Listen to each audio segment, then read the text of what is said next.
I mean, Anthony Joshua, Olympic gold medalist, former heavyweight champion of the world. What he did to Francis Ngannou, like, good lord. Yes. Do you want that smoke? Yeah, I just think it's all about the promotion or whatever. That fight's not competitive at all. What's a dangerous fight? Yeah. What's the one best thing that you pride Jake Paul of having that maybe you haven't seen in other competition you faced so far?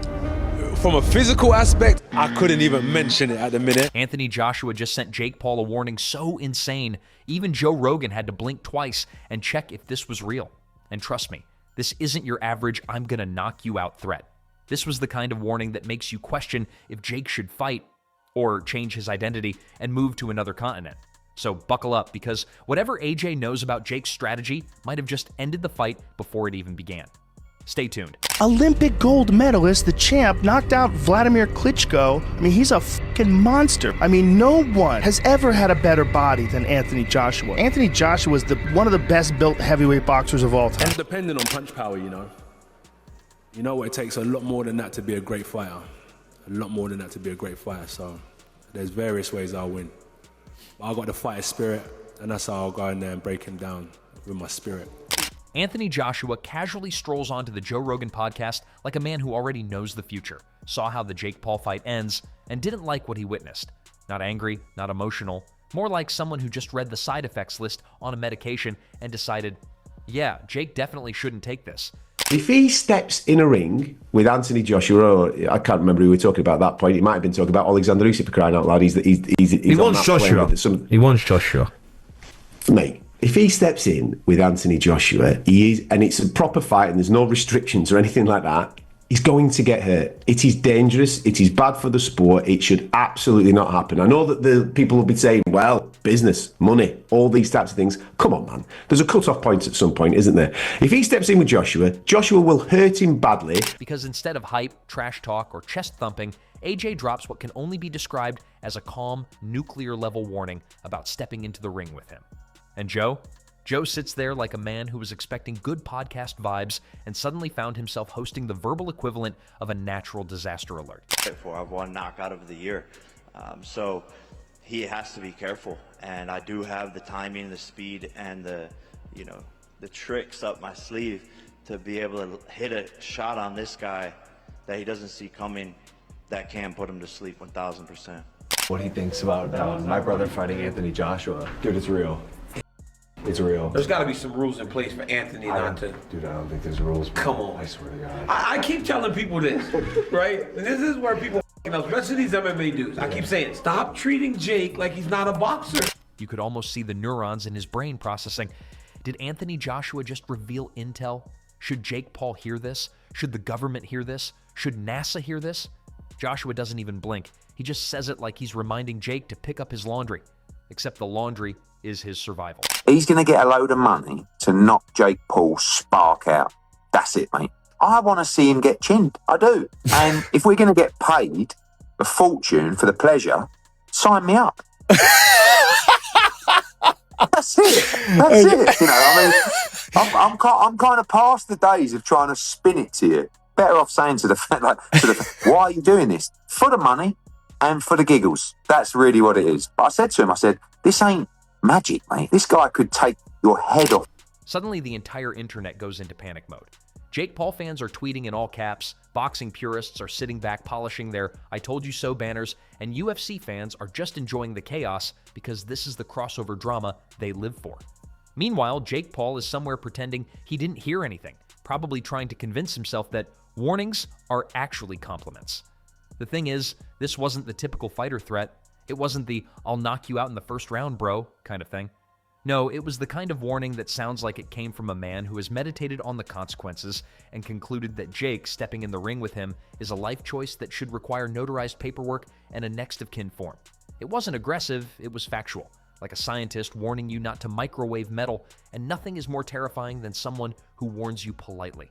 The internet is now debating, was it psychological warfare? Was Anthony Joshua trying to talk Jake out of the fight? Or was he simply telling the truth with the emotional expression of a man explaining the weather forecast? Either way, the message lands. And the best part? The podcast wasn't even about Jake Paul at first. They weren't even in the same universe. Anthony Joshua is somebody that you want to fight. What does that make you feel in terms of getting in with one of those guys? Yeah, no, I just see a weakness in Joshua, and I believe I can beat him, and that's what this sport is all about, is believing in yourself and just doing the unthinkable, and here we are. Usyk did it once again when everyone thought that this was going to be the end of the run, and it's just beautiful, and I think Joshua's next for me, and I have a lot to prove, and Usyk's an inspiration here tonight for me. Did you hear that Tyson Fury's betting £1 million on you to beat him? I did. But somehow the conversation takes a detour, a hard left turn, and suddenly Jake Paul's future becomes the main topic. Joe Rogan's eyebrows go up, the camera zooms in a little. Listeners at home lean forward like they're about to read classified emails, because everyone knows AJ has been watching Jake from afar. Not as a fan, not as a hater, more like a parent watching a toddler try to plug a fork into an electrical outlet. It's not personal, it's just, please don't do that. It won't end well for you.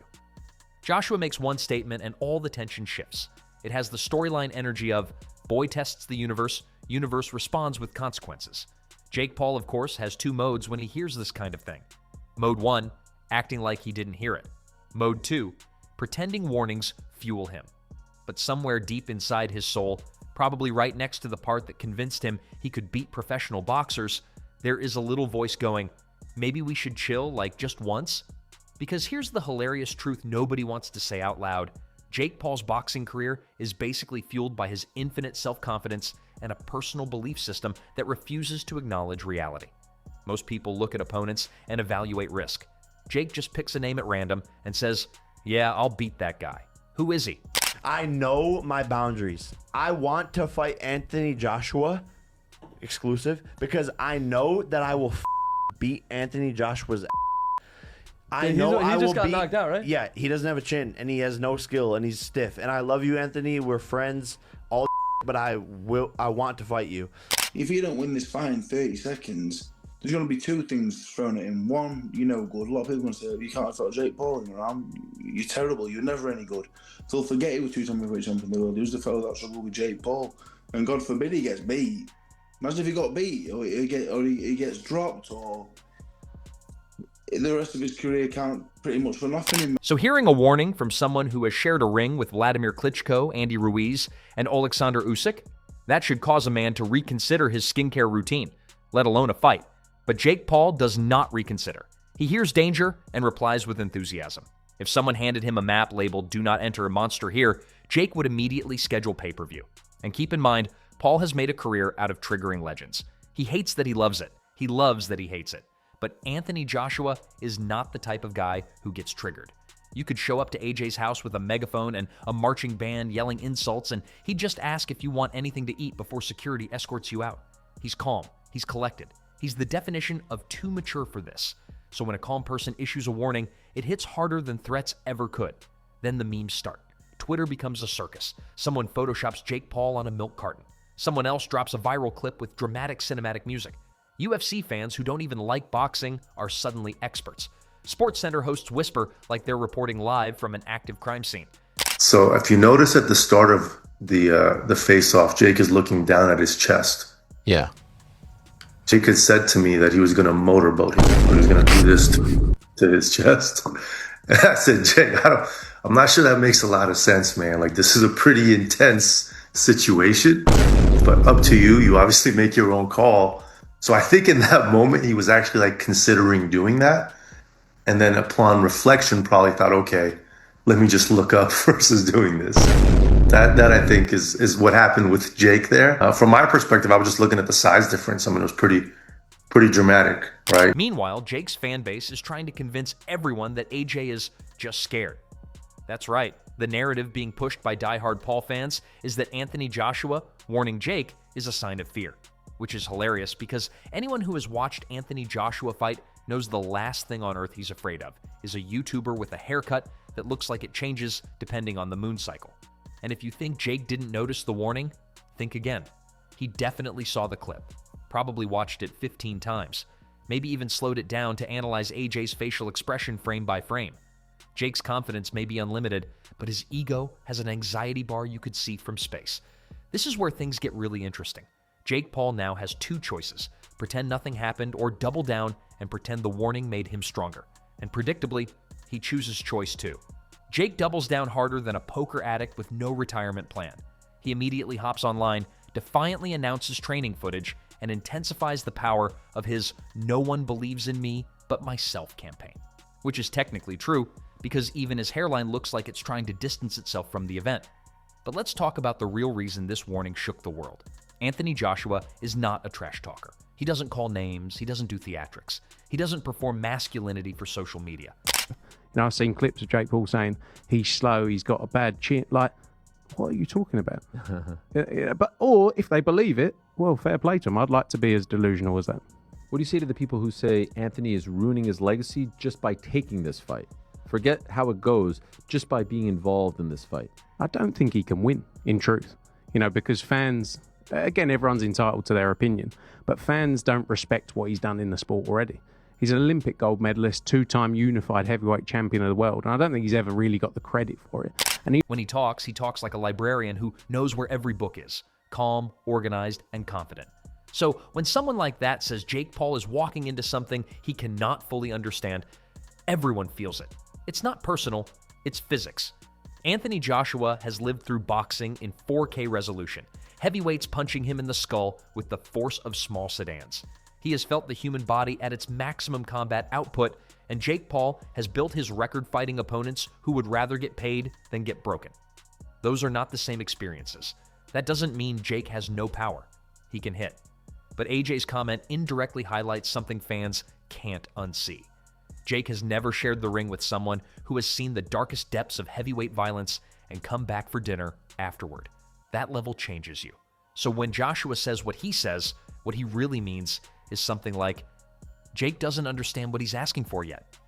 Think of someone who has climbed Everest calmly, warning a guy who once hiked a hill. Nobody is saying the guy can't do it. They're just aware of the frostbite waiting at the summit. Of course, the comedy of this situation is that Jake Paul is not built to hear caution. It simply does not process in his internal software. If Jake walked into a zoo and a sign said, "Danger, do not enter," he'd go live on Instagram from inside the lion enclosure. Well, we're talking about welfare, player welfare, and here's a situation where someone's welfare should be considered in the equation, not his financial welfare, but Jake Paul going into a fight with Anthony Joshua, to me, is absurd. I mean, Anthony Joshua is a legitimate 2-time heavyweight champion of the world. He may have got destroyed by Daniel Dubois, but notwithstanding, there's nothing physically wrong with Anthony Joshua that he can't execute. Mentally, he might be in a little bit of a difficult position after the loss to Daniel Dubois. Jake Paul, if this is not going to be, curated into a little dance around exhibition, could find himself in a way of getting seriously hurt here, like Francis. And that right there is why the world is obsessed with this storyline. Jake Paul is the kid who runs toward the fire. Anthony Joshua is the adult who knows what fire can do. Joe Rogan is the bystander holding a camera because this is the best content he's seen in months. Somewhere behind the scenes, boxing promoters are throwing money in the air like confetti. They don't care who wins. They care that the world is watching. And thanks to the podcast warning, the world is now staring at this matchup like it's the season finale of a reality show nobody expected to care about, which is ironic because Jake Paul has wanted attention his entire life, and for the first time, he might be getting more than he wanted. Now, here's where it gets truly poetic. The warning wasn't designed to stop Jake. It wasn't meant to scare him off. It was more like a disclaimer before the consequences arrive, the kind of line that sits in the back of your skull while you're lying awake at 3 a.m., wondering if your decisions have been wise. Jake Paul lives for spectacle. Anthony Joshua lives for performance. But performance and spectacle are not the same thing. One entertains the audience, the other shuts the audience up. And if this fight happens, if the paperwork gets signed and both men step into the ring, the bell won't just start a match. It'll answer a question that the entire sports world has been arguing about for years. Is Jake Paul actually built for the highest level of boxing, or has he simply not faced someone who could expose the truth? The warning wasn't meant to decide the answer. The warning just ensured that everyone will tune in to find out. Why would Jake Paul take this fight, as he's probably got more to lose than he has to gain? Because he's delusional. I honestly think that he believes he can beat AJ. Like, he would have watched AJ's last fight. I think I was with him against Daniel Dubois. So he's there ringside and he's seeing AJ get chinned. And I think he's thinking, if I land on AJ, Jake's a big guy, 220 pounds. I believe he thinks he can knock out AJ. I feel like the Americans look at AJ as a bit chinny. Obviously, the last time he was over there, he lost to Andy Ruiz. Plus, he also wants to be in the biggest events. Because now the match isn't about belts. It isn't about rankings. It's not about legacy. It's about validation versus reality. Nothing sells like that. So Jake will train harder than he has ever trained in his life. He'll punch harder, run faster, post 10 times more training clips than usual. His fans will inflate confidence like helium balloons. His critics will predict doom. And Anthony Joshua will quietly continue working like a man who already knows the outcome. Because the difference between hype and experience isn't volume, it's time. And that's why this warning hit the world like a megaton plot twist. Not because it was loud, but because it didn't need to be. Because deep down, everyone knows this fight, if it happens, won't just be a sporting event, it'll be a collision between two philosophies of reality. One man believes the universe bends to confidence. The other believes confidence is earned only after you've taken punches that could rearrange the alphabet inside your skull. That's why the warning mattered. It wasn't theatrical. It wasn't marketing. It was a subtle sentence with the weight of 12 years of heavyweight combat behind it. You don't come out of wars like Joshua has been through and talk carelessly. Every word is shaped by experience, and that's the exact thing Jake Paul has skillfully avoided his whole career. Experience that bites back. Why did you do that? To be the heavyweight champion of the world. His chin's gone. But he's still Anthony Joshua. Which is stiff and no rhythm, no skill, just power. You're serious about fighting him? Yeah. Congrats on having such massive balls and also being super rich. And Jake Paul versus Anthony Joshua. What do we think of that? You know something? Are we getting to the point of ridiculousness, or if it's not fixed? Yeah, if it's not fixed, then it's ridiculous. I think. I don't know how it's being passed. It shouldn't be in there with him. It's crazy. If Joshua goes for him, did you see what he done to Ngannou? Did you see? But avoiding something forever only makes people pay closer attention when you finally face it. So the world is choosing sides, arguing in comment sections like medieval philosophers. Half are convinced Jake Paul is the chosen one destined to shock the planet and silence every boxing purist. The other half believes Jake is sprinting toward a brick wall with zero brakes and an unbelievable amount of optimism. Meanwhile, Anthony Joshua sits calmly in the center of chaos, sipping metaphorical tea, letting the storm swirl around him. For him, this isn't destiny, history, or prophecy. It's just another day at the office, except his office involves two human beings trying to remove each other from consciousness. Finally, when the bell does ring, if it rings, every warning, every meme, every prediction, every podcast clip will vanish. There will be no jokes, no theories, no Twitter debates, just two men, gloves raised, lights blinding, and millions watching to see if Jake Paul's dream becomes a triumph or a physics lesson. And if the warning was right, the reality waiting on the other side of that bell won't come with a punchline. It'll come with impact.